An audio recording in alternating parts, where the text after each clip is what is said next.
Assalamu alaikum dostlar.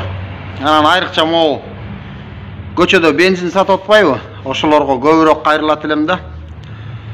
Могу силерди жайыңарга коюп саттырып атат. Мейли канча киши иштеп атат, ба нанын таап алсын деген менен эркиңерге коюп атат да, силерди жапса бир күндө жабат.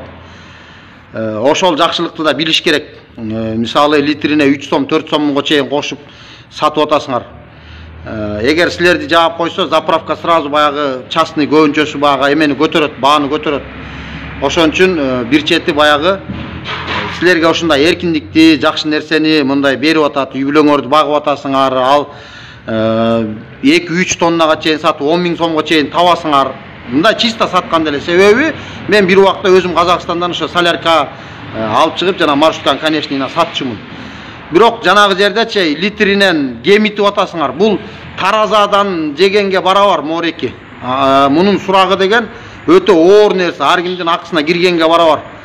Эми силердин мондай жайыңарга коюп, эркин кылып, ушул мындай көчөдө тизилип турасыңар, сатып атасыңар. Мына ар бир көчөнүн эле мындай, мисалы кайсы жерде айтсам, мисалы Нижний Аларча, Старый Талчоктон баштап эле тетиги объезднойго чейин 20дай точка. Бул 20 киши иштеп атат деген да, монда үй бүлөсүн багып атат деген сөз.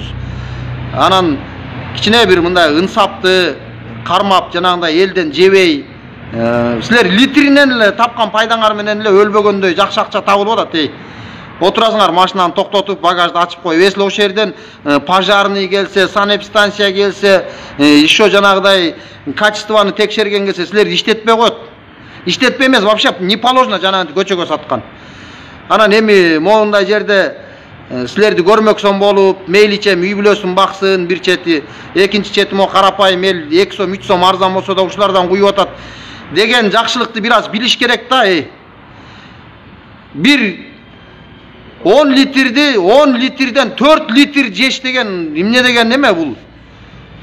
Кичине бир могу көкүрөктүн эмесин 10 литрден 400 грамм алыш да өтө чоң нерсе бул. Ушул нерседен бир аз уй алыш керек могу бензин саткандар. Вообще туга ар бириңерди кубалап жанагындай саттырбай койсо деле болот эле.